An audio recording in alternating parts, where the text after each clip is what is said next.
ngibuyele marubeni erubina ngibuyele maye mina ngiyala erubina ngibuyele mina maye mina ngiyala erubina ngibuyele maye mina ngiyala erubina ngibuyele maye mina ngiyala ngenibuza nginitshali ngabe marubeni ngenibuza nginitshali ngabe marubeni ngenibuza nginitshali ngabe marubeni ngenibuza nginitshali ngabe marubeni ngake ngabuyele rubini katolumkuba. Abantwana nibaselane engomeni bese nibuye godi nizobathebula. Lotshani ibizo lami ngingilungile Mabhena unamasoka umntazana wenaleni owakhuliswa Manzunza. Inyanga ezithandathu zonke ezadlulayo ngake ngayikhuluma indaba le kodwa namhlanje ngizoyibuyelela ngingenelele khudlwana. Abantwana aba nibaselani engomeni bese nibuye godi nizobathebula. Nasikhuluma ngengoma asikhulumi ngokuwela kuphela. Igama elithi ingoma doesn't substitute ukuwela. So amandebele nofana imhlobo eminye banemraro ukuthi nasithi ingoma bacabanga ukuwela. Ingoma sikhuluma ngento efana le. Amasikopilo amanengi ahlangeneko athatha isikhathi, amalanga, imveke, inyanga, ukualigna kwemvelo ukuze into le yenzeke sithi leyo yingoma. Ukuwela, ukuthomba, ukuthatha / ukwenda nokuthwasa yingoma leyo. So ingoma isebenzisa imithetho nemithetshwana efanayo. Ama principles wakhona ayafana. Into yenzeka ngecudeni yenzeka nangale. So it's like that. Now, nangithi mina abantwana nabathebula ngikhuluma ngani? Nangabe ufuna ukuzwisisa ngcono ukuthi umuntu kuba yini athola igama elitsha nakangena esigabeni esitsha, uzokubuyela kumgadangiso loya uyowulalela. Kodwa ke nangabe sizokuragela phambili sitlole amagama wabentwana kuma poster kuma body lawa wedeco emmemeni zethu besifake nobuso babo nofana inthombe zabo kubathebula lokho. Umuntu uyakhamba engomeni nakafika engomeni bathi ukusuka namhlanje ibizo lakho awusisengulungile. Ibizo lakho ungumkhulu khanya kude ngombana kubhodle kuqubuka idlozi la. Idlozi lazibika lathi lona lingumkhulu khanya kude. Abantu bekheni nabafika la abanalo ilungelo lokubiza ngolungile ngombana wena usengomeni ulithwasana wena. Babatheli nabantu bekheni babahlalise phasi bababikele ukuthi umntwana lo akusesengulungile. Umntwana lo uphila ephasini labezimu kufanele ukuthi nimbize ngomkhulu khanya kude. Kusesenjalo kuthiwe mlaleleni nimuze ukuthi uthini nakavumako. Niyambona ngisho sedlozini uthini? Bathu uthi ngikhalela ikani. Ngikhalela ukufa kwami. Kukufa kwabantu lokufa kwalungile. Ulungile siyambulala. Njengoba nimbona ambethi red skirt, ulungile siyambulala. Nakayokudla into waso siyombulala vele afe ulungile. Umkhulu khanya kude adominate kulungile. Nokuthomba kunjalo ke. Uthemsile siyambulala afe. Sekuthi abantwana nofana amandebele ayathanda ukwenza isiko bangalaleli ingoma zomthetho. Anizilaleli ingoma zomthetho. Nalokho nakuphethwa amasiko pilo acritical anilaleli inqale ukuthi kuthiwani. Umntwana wayokuthomba akasesunguthemsile uba ngunomhlekhabo. Ngombana uthemsile simbulele. Umntwana wakhamba wayokwela uyabulawa. Kufika isikhathi la kuthiwa bosandile nabosifisa ngiyababulala bayafa. During that period abantwana basendabeni abosifiso nabosandile nabo innocent abekho bafile. Kungakho kumphambo ukuthi sibize amagama wabo. Alo thina nasizokutlola amagama emabhodini ukuthi igwabo kaSifiso, welcome home Nhlakanipho, senzani? Kutsho ukuthi siyabathebula. Sibathebula njani? Ukuthebula kulokho na ubiza umuntu angisho. Angithi na okay, angeke ngithi into le uyayenza mara wakhe wezwa. Mhlambe nazange uzwe ngizokutshela ke. Na uthebula umuntu umbiza ngegama ngisho. Ulo kanje isihlahla or nofana uvuthela isihlahla, uvuthela iphondo umbiza ngisho. Lungile, buya uyangizwa. Kuthebula ngisho lokho. Into leyo kuze baba umuntu bathi uthetshuluwe umuntu wafa mara zange baangcwatshe wathetshulwa kusebenzisa into leyo. Manje wona nangabe usendabeni uyawela. Inkosi kubulele. kodwana ummakho ubhizi ukubiza igama lakho bakuxola phasi bakuphosta kuma status hey I miss you Sifiso bakuphosta kumama igama lakho liyakhulunywa then kusho ukuthi ekhenu bayakuthebula spiritually uyaphuma la entweni leyo okuyo leya wena ubuye ekhaya spiritual. This is the reason why abantu bawelile mara bangazazi izinto zabo.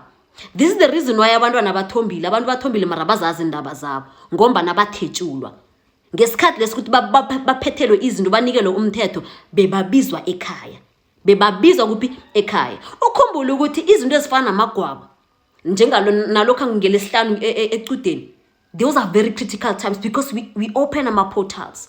The portal iba open, iminyango espiritual iba open. Kuphakama bezimu lapho umntwana uthola isithambo, umntwana bayenzani banikela amagama, kuphakama ini abezimu. Nakuphakama bezimu, akuphakama bezimu kuphela, kuphakama nenilwana. Indwezi ngelimi leBhayibheli kuthiwa amadimoni. Abotokoloji, abomantindana, imikhovu, amazimzimu, abopiano, amakokonyana, konke lokhu kuyaphakama nakho. Izinto ezo, the reason why zipossess abantu, the reason why they get to possess people, it's because bakhanuka ukuphila. Into ezo nangabe ziyaphakama ngengoma, wena ubiza uSifiso, then kuthi ukuthi umntwana lo uyamphamula ngenkosini, kuthi ukuthi umntwana lo umthebulile. Sikhumbule ukuthi ingoma yokwela neyokuthomba yinto ebiza ini idwendwe nobukhazi, ihlebela idwendwe nobukhazi ukuthi libe khona. Nangabe uyakhamba yokwela, nangabe uyakhamba yokuthomba, kuthi ukuthi siyayithiya ini ingoma yokwenda neyokuthatha siyayibiza. Kungakho ingoma yokuthomba neyokwela prioritize ifertility yomntwana. Ifertility yomntwana iba prioritized. Ngingakho kula uthola khona isithambo, mara ngeke usebenzise isithambo lesi, uzosisebenzisa the day you third. This is the reason why unesithambo mara usebenzise. Because wanikelwa, but it was given to you, it was natured for you, but asika unlockeki. Sizoku unlockwa yini? Yingoma yokuthatha, ngiyo eyoku unlocka lapho. So now nangabe unikelwa indwezo, unikela indanga, unikela isithambo, unikela kwakhe lokho, because it is preparing you to be a young man, unofana ube yindoda ezokhona ukuthatha. Then it means ukuthi ukuthebuleka kwakho kulula. Then nangabe ekheni bayakuthebula, naloko bakubiza ngamagama, who is listening? Those things you call demons are listening. So amathuba wakho ukuthatha yancipha. This is why ngelinye ilanga nasizokuhlahluba abantu njengenyanga, because ngenyanga ngiyisangoma nangizokuhlahluba abantu umuntu athi kuba yini ngathathi right unangithi ngiba nentombi, intombi yabaleka, ngithi ummakho wakuthebula bese kuthiwe thina sizinyanga silwisa abantu. Ngombana indawula na uzirhatshako, indawula ngeke zithi ibhamuza kaSamkelo yadlula ukuthi uSamkelo. Ngeke ilo kanje indawula zikhulume njalo. Indawula zikhulumi ilimi leli thina silikhulumayo. Ilimi esilikhulumayo ilimi lestrata, ilimi lesikolweni, standardized language, akusilimi labezimu. Ilimi labezimu sisindu, we speak in parables. So nangabe uzorhatsha indawula zithi umntwana lo wathetshulwa ngumamakhe. Wamthebula wena. Angithi watlola igama lakhe ebhodini, wambiza, wamphosta kuma status, kuma Facebook na kuma TikTok. Uloku busy sandile this, sandile that. Wathebuleka umntwana loyo. Nakufika isikhathi sokuthi athola indwe zakhe, bekangekho umntwana loyo spiritual. He was never there. Umzimba yebe ukhona wona, behuko bamboti beyakhona, but spiritual bekangekho. Ukufika kwakhe ngenkosini bekangekho spiritual umntwana. Wamthebula wena, waphelela emoyeni, azange abuye umntwana loyo. This is the reason why abantwana nababuyako kuba budisi ukuthi bavuse imizi amaqhegu. Kuba budisi ukuthi bahlalisane nani. Umntwana uyabuya sekayadelela kuthiwe ya uyadelela, and then abantu babuye bathi ingoma inamsebenzi, ingoma ina purpose, ingoma thani siyayi scratcher because as benefit kiyo. Angeke nibenefit kiyo, ngithi anifuna ukulandela imithetho yengoma. Imithetho yengoma niyayigadanga, nenze lokho enifuna ukukwenza. So umntwana uthebulekile. Usure kangangani ukuthi umntwana wakho wafika ngenkosini spiritually? Are you even sure? Why? Because sithanda ukukhambela inkosi ngaphambili. Umthetho wesindebele uthi igama lomntwana alisebenzi. Nanoma ufuna ukukhuluma ngayo, mhlawumbe uthi nimede umntwana loyo, nimede isiholwana, angeke uthi khambani nokumedani unjabulo isiholwana, khambani nokumeda umntwana isiholwana. Igama lakhe alisebenzi. igama lakhe alisebenzi. So nangaba abantwana abanisebenzisa amagama abo basengomeni, unesiqiniseko esingangani ukuthi lokho nakagwabako waye akhona ngokomoya, nakaza kuphelela ngekosini waye akhona ngokomoya. Asibuyele endabeni yelimi. Ngithe ngathi mina thina sibabantu we speak in parables, ilimi labezimu sisintu. Imihla namalanga uzokuzwa abantu bathi ya lo umbona nje angazi isiNdebele waqala emva. Kuyini uqala emva? Ucabanga ukuthi bathi uthi uqala emuva lokho? Ukuqala emuva ngilokho enenzisa abantwana benu ukuthi bakhambile basengomeni nibiza amagama abo nibaqalise emva. Nibaqalise emva. Ubaqalise emva ukuthi lokho nakufike isikhathi sokuthi bagwabe bangasabi basegwabo, bangasabi basana babe masokana, wena ungumamakhe umqalise emva. Kungakho bathi umuntu akaqala emva. Mina ngicabanga ukuthi nabathi umuntu angaqala emva ngicabanga ukuthi bakhuluma ngento literal like nakagijima kona aphalela angaqala emuva. Good net naka yohlubula lapha kuthiwa ungaqala emuva. Ngicabanga ukuthi kulokho ukuqala emuva. Akusikulokho ukuqala emuva. We speak in parables. Sikhuluma na ukhuluma ngesintu ukhuluma ngama figures of speech, lilimi labezimu lelo. Ukuqaliswe emuva ngilokho enikwenzisa abantwana benu. Abantwana benu baqalile emva. Abantwana benu nina baqala emva ngombana nabajikisa nabenza ukuthi baqale impilo yabo yangemva, impilo yabo yobusana, impilo yabo yobusegwabo. And you wonder why sinabantu abathombileko abawelileko mara uyambona ukuthi la kubuchuburu la umuntu lo uthombile mara kubuchuburu, into azikhuluma kwezi, into azenzako zisesehlaza. And you wonder why. Akafanele ukuthi umuntu aqale emva. Ukuqala emuva kusho ukuthi wena nakufanele ukuthi uwenqe isigaba uyeke esinye, wena ubuyela kileso kadukiso. Okhunye kwakho kwenzani kubiza igama lomntwana. Ukukhuluma ingakho bathi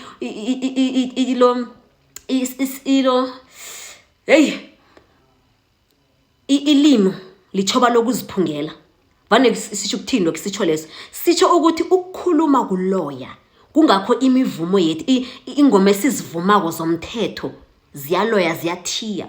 Nangabe mina ngizokubiza ngithi Themba thatha mina ungathatha ubani ngalokho kuphela ngikubize then kuloya lokho.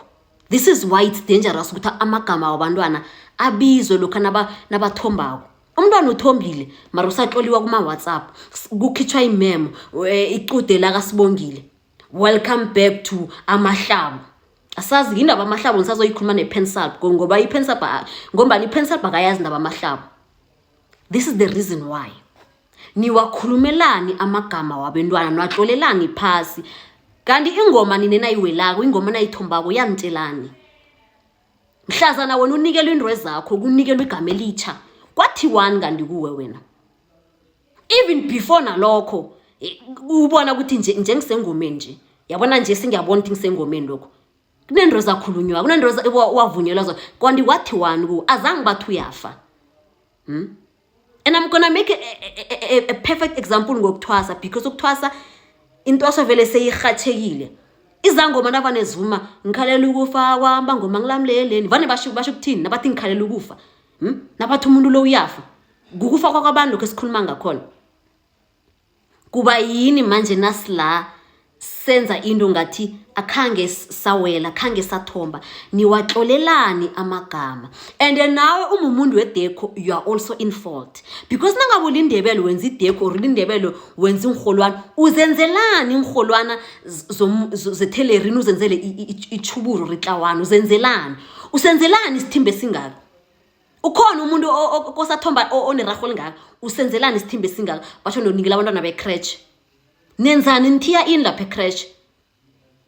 Utlolelani na umuntu edeke utlolelani igama lomntwana uthombile wazi ukuthi into la yenzeki. Utlolelani igama lomntwana wawela wena wawela kwanzunza wena wawela kwamanala wena uwazi ukuthi into le mara iyaliyana. Nangabe ngizokutlola igama lomntwana la ebhodini mara iphikisa into engayenze engomeni musa. Noyayiphikisa because nangabe ngiza somara lapha kwathiwa sikwenzelani lokho. Kusasa abosomthwadlana ngithi-ke labo inyanga izanusi nasorhatha indawula abezima bakhuluma ilimi lesitradeni sizokhuluma sithi ungathathi nje lalela singalela ungathathi nje unyoko wakuthebula. And angeke ngi-explain ukuthi lokha nawelako uyakhumbula ibhamuza yayitlolwe ukuthi welcome back Sandile. Ngeke ngisatsho njalo. Indawo lazi azikhuluma ilimelo. Bese kuthiwa inyanga zinamala zicabanisa imndeni. Anifuni ukulandela umthetho wengoma and ulula. These are the principles, they apply everywhere. Uyakhamba uyokwenda nofana uyathatha uyawela uyathomba uyathwasa, it applies everywhere. Nibawiselelana abantu like nibaselana engomeni nibuye nizobaphamula. Uthatha umntwana uthi umsekosini wena. Uyaziproud uthi ngisekosini. Uthatha neform lapha ehloliweko nzuza somphalalo. Uyusesikolweni ukuthi i-Department of Education iyazi ukuthi umuntu o responsible for umntwana wakho ngulo. Inkosi mdezi account when things go wrong because of njenge government ibaqale bona ukuthi sikunikele i-certificate sokhipha ingoma. If anything goes wrong umntwana lo uthi wathona umthetho. Uthatha irresponsibility uyayithatha uyinikela inkosi uthona ngiyakuthemba ndaba ezithi ngiyakuthemba ngomntwana nami. Kodwa na inkosi nakumele iphethe into ezayo ungena hlangana. Uyangenelela hlangana. Kana abantwana nabana babuya kubazokubonga kini ngoba abantwana babongela abo baba. Abantwana babongela abahugi. Abantwana bazokukhothama balapha babonge bathi lamlo butsha. Kanti vani batshela ubani? Vane bakutshela ukuthi vane kusikhathi lesokuthi igama lam lafa la lingasebenzi nali igama enkosi ukuthi lingibize ngalo. NginguMadzela. NginguMaduma. So like isidingo sokuthi abantwana babonge yini because already musibeni babiza ngabo Sandile ngabo Innocent. Isidingo sokuthi babonge nje yini ayivalwe musinto yokubonga babongelana. Babongelana ngoba amabhamuza atloliwe ukuthi bosamukela. So why should they have to tell their stories? Because ukubonga sokukhuluma ngelinye ilanga komunye umgadangiso the importance of ukubonga because kulahlekelwe yipurpose nakhona. Nangabe umntwana uyezokubonga uzokutshela igama lakhe. Kuthi ukuthini? Ukutshela ngekhambo la ukuthi ubuyapi, wahlangana nani ukuze yena abe nguMadzela. Ukutshela ngaye. Yindoda leyo enesithambo ngelinye ilanga uthatha umuzi. Abantwana bakose ukuthi bazi ukuthi ungubani. Yingakho akutshela ungumamakhe. Akukhothamele ungumamakhe. That is the only time isokana likhothamele umamakhe. Ngoba ngesintu indoda ayigucela umfazi ngesintu. The only time indoda izithoba ikhuluma izibika kulokha nasiphetha amasiko pilo la wengoma. That is whereby umntwana azokugucela phasi akutshela ukuthi phela ngakhamba ke umangarareki isikhathe esingaka angakhona ukuphimisa igama lami angakhona ukungicabanga. Ngibuyile ngimuntu nje nginguMaduma. NginguMaduma because of 1 2 3. Ngingumkhulu khanya ukuthi because of 1 2 3 ipande eyangikhulisa because of 1 2 3. Nibathebulelana abantwana aba ngoba nakuthebula lokho. Izinto nazithoma zicharagana abantu umuntu mina yazi nginekinga batsho ngilalisa nesilwana. Isilwana so wasitholaphi? Now we have to speak about abantwana abalimalako bathomba abalimalako basengomeni because of ababelethi babo abaphaphawo. Oh, I'm sorry to say abaphaphawo. Because ababelethi babo abenza izinto ezingasi right. One day if you copter ifuna ukukhuluma ngokulimala kwabantwana ngokweqiniso spiritual, we have to include the spiritual aspect ukuthi ezinye zezinto lezi ukuze abantwana bagcine balimala akusukuthi amadoda zangenza umbereko kwabo ukuthi abantu abasekhaya abafuni ukulandela umthetho wengoma. Umbizelana namhla unesilwana uzoloku ukhamba izangoma labakugezisa bakwenza nbenza singaphumi isilwana angisilwana sala leligama lakho libizwa sakunamathela amhlokhe isilwaneso. Sakunamathela amhlokhe isilwaneso angeke siphume singakafiki la kumele ukuthi sifike khona. Kose ukuthi sibile engomeni yokwela engomeni yokuthomba. Nibathebulelane abantwana aba. Ngiyathokoza.